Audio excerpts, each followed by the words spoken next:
नमस्कार साथियों, Vineet kitchen gardening YouTube channel पे आपका स्वागत है। आज मैं आपको प्लांट्स के लिए सबसे ज़रूरी 4 महत्वपूर्ण फर्टिलाइज़र है उसके बारे में जानकारी दूंगा। अगर आप मेरे चैनल पर नए आए हैं तो मेरे चैनल पर लाइक और सब्सक्राइब जरूर करिए, जिससे कि आगे आने वाले वीडियो के बारे में आपको जानकारी हो सके। आइए अब मैं आपको दिखाता हूँ। ये मेरा सबसे महत्वपूर्ण फर्टिलाइज़र गोबर की खाद है, जो कि गाय की गोबर की हो सकती है या भैंस के गोबर, किसी की भी गोबर की हो सकती है। मगर पुरानी गोबर की खाद होती है वो अच्छा काम करती है। आप लोग पुरानी गोबर की ही खाद लें, कम से कम 6 महीना से साल भर पुरानी गोबर की खाद लें। दोस्तों, मिट्टी बनाते समय इस गोबर की खाद का उपयोग ज़रूर करें, इससे आपकी मिट्टी बहुत ही उपजाऊ हो जाएगी। आइए अब मैं दूसरी खाद के बारे में आपको दिखाता हूँ। ये मेरी दूसरी सबसे महत्वपूर्ण खाद वर्मी कंपोस्ट है। इसका उपयोग जब आप पौधा लगाएं तो इसके लगभग 50 ग्राम की मात्रा उसमें डाल दें, जिससे कि आपकी मिट्टी में पौधा अच्छी तरह से ग्रो करेगा। देखिए, तीसरी सबसे महत्वपूर्ण खाद है नीम की खली। नीम की खली भी हमारे सबसे अच्छा फंगिसाइड्स का काम करती है और हमारे पौधे के ग्रो में बहुत मदद करती है।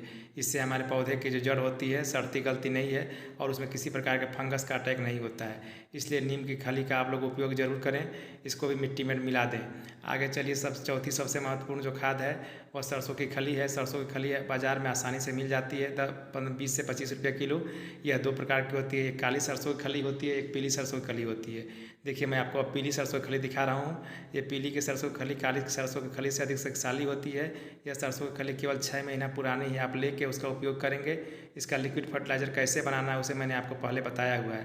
इसका सॉलिड फर्टिलाइज़र का उपयोग हमें नहीं करना है, क्योंकि यह पौधे को नुकसान कर देगा और मेरा पौधा खराब हो सकता है।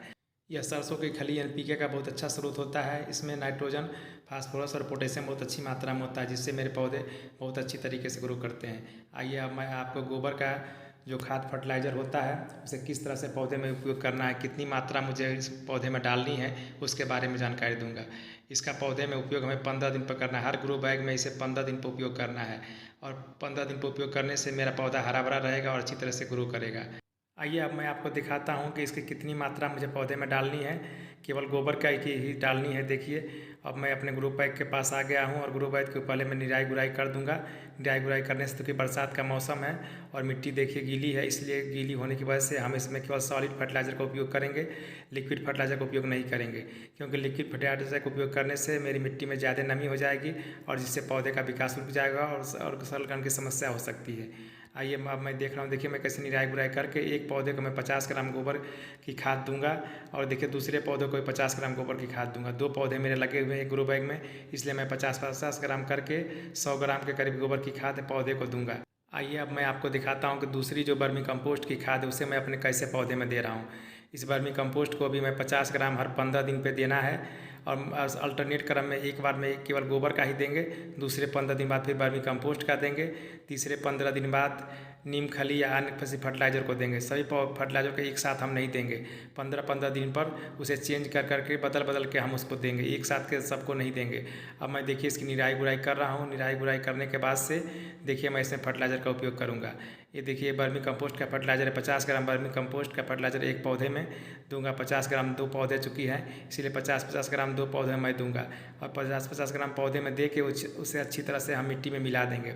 मिट्टी में मिला दे, चूँकि मेरी मिट्टी में नमी है, इस पर नमी होने की वजह से आसानी से यह जो फर्टिलाइज़र है वो हमारे पौधे में मिल जाएगा और पौधे को अच्छी तरह से ग्रोथ करने में विकास करेगा। आइए अब मैं आपको चलता हूँ। अब तीसरा फर्टिलाइज़र मैं आपको दिखाता हूँ। ये मेरा तीसरा फर्टिलाइज़र है, जिसे नीम की खली बोलते हैं। यह बहुत अच्छा फंगिसाइड्स होता है और पौधे की जड़ों का विकास करता है। पर पौधे की जड़ में किसी प्रकार के फंगिसाइड्स या किसी प्रकार के कीड़े मकोड़े नहीं लगते हैं, जिससे कि जड़ उसकी सड़न गलन की समस्या आए। इस फर्टिलाइज़र का उपयोग हमें 15 दिन पर करना है, मगर इस सभी फर्टिलाइज़र एक साथ नहीं करेंगे, हम बदल बदल के उपयोग करेंगे। ऐसे 15 से 20 दिन पर एक बार हम इसे केवल 25 ग्राम अपने एक पौधे को देना है, जिससे कि उसमें फंगस ना लगे। देखिए, मैं 25 ग्राम की मात्रा निराई गुराई करके, चूँकि बरसात हुआ है इसीलिए इसमें नीम की खली देना ज़रूरी है। नीम की खली देने से मेरे पौधे के जड़ों में फंगस नहीं लगेंगे और मेरा पौधा अच्छी तरह से ग्रो करेगा। देखिए, मैं 25 ग्राम एक पौधे को दे दिया हूँ और 25 ग्राम फिर दूसरे पौधे की निराई कर रहा हूँ, उस पौधे को मैं दूंगा। देखिए, मेरा दूसरा पौधा है, उसे मैं 25 ग्राम दे रहा हूँ।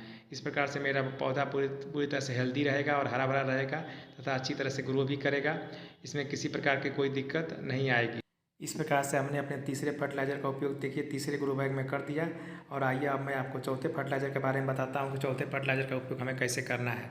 देखिए, जो चौथा फर्टिलाइज़र है या सरसों की खली है, इसका उपयोग हमेशा हमें लिक्विड फार्म में करना है, हमें कभी सॉलिड फार्म में इसको नहीं करना है। हमें हमेशा इसे पानी में घोल के और फर्टिलाइज़र बना के ही करना है। इसका वीडियो मैंने बहुत पहले शुरू में बना दिया है, उस वीडियो को आप लोग देख के उसके बाद से सरसों की खली का उपयोग करिए, क्योंकि अधिक सरसों की खली का उपयोग करने से आपका पौधा गल सकता है। देखिए, ये जो नीम की खली है, इसका सॉलिड और लिक्विड दोनों फार्म में हम पौधों में उपयोग कर सकते हैं। और ये जो गोबर की खाद है, उसका भी हम सॉलिड और लिक्विड दोनों फार्म में उपयोग कर सकते हैं। इसके अलावा जो वर्मी कंपोस्ट है, इसका भी उपयोग हम सॉलिड और लिक्विड दोनों फार्म में पौधे में डालने के लिए उपयोग कर सकते हैं। मगर मैंने केवल सॉलिड फार्म में इसे बताया है कि कैसे बरसात के दिनों में आप इसको सॉलिड फार्म में उपयोग करेंगे। आप सभी साथी मेरे वीडियो देख रहे हैं, इसलिए वीडियो देखने के लिए आप सभी साथियों का बहुत बहुत धन्यवाद।